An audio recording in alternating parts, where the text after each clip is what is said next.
Mr. Chairman. I want to follow up on this line of questioning. Everybody around here for the past 3 or 4 years has been talking about rebuilding the defense industrial base, expanding the defense industrial base.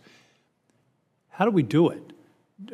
Is that a matter of more contracts for the big prime contractors? Is it bringing new people into the business? Is it encouraging smaller companies? I mean, this is one of these things everybody talks about, but I never hear any much in the way of specifics about how to go about it. Mr. Sermon, what are your thoughts? Thank you, Senator. My 3 primary focus areas that are absolutely aimed at capacity are getting the workforce that we need, and that's going to be my next question. That's not just at the shipbuilders, but in the supply chain across the nation, right? Not just on where the shipyards are on the coast. Isn't one of the big issues supply chain? Second and third order suppliers? Yes, sir. It absolutely is. And so my second item is foundational investment in our supply chain. We have, in the submarine community in particular, about 70% of our critical suppliers are single or sole source, meaning we don't have a backup method. So getting a backup supplier, or getting that supplier to where they're very competitive, both in terms of schedule and cost, is crucially important. But one of the problems, we've had testimony before the full committee that smaller companies have given up trying to contract with the Pentagon. It's so burdensome, slow, so much paperwork, and we're losing the opportunity to develop this capacity in anything but larger entities. Yes, sir. I think it's absolutely necessary for us to lower some of those barriers to entry, to get more suppliers in. One of the ways we're pursuing that is through advanced manufacturing. We see that, as we know, to get to the full 100% capacity required for the 1+2 number that we use, that we're going to require many additional components across the industrial base. And when we look at capacity and look at workforce and look at what our foundational infrastructure is, we know we'll need advanced manufacturing for that. What are the bottlenecks in the Columbia program? Is it suppliers? Is it electric boat? Where could we poke to improve the throughput? Yes, sir.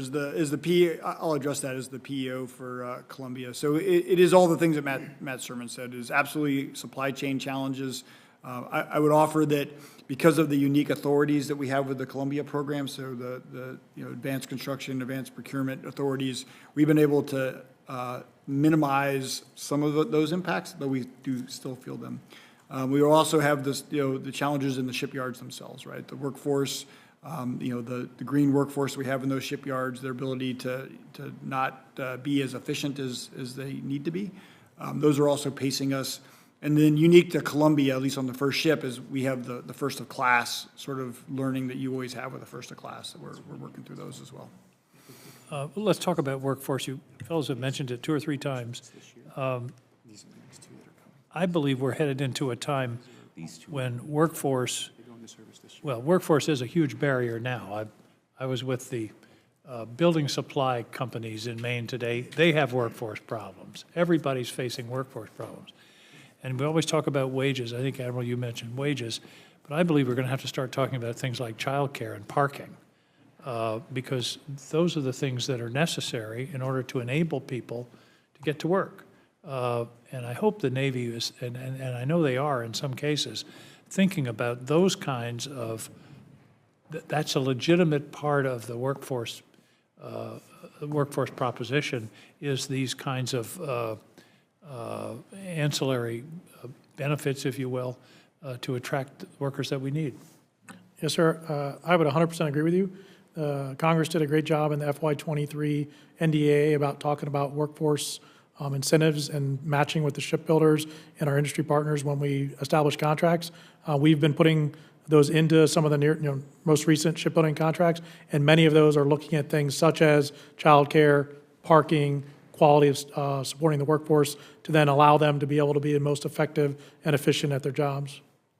And that has to be part of it. Mr. Chairman, I want to associate myself with Senator Sullivan's comments about tenure, tour.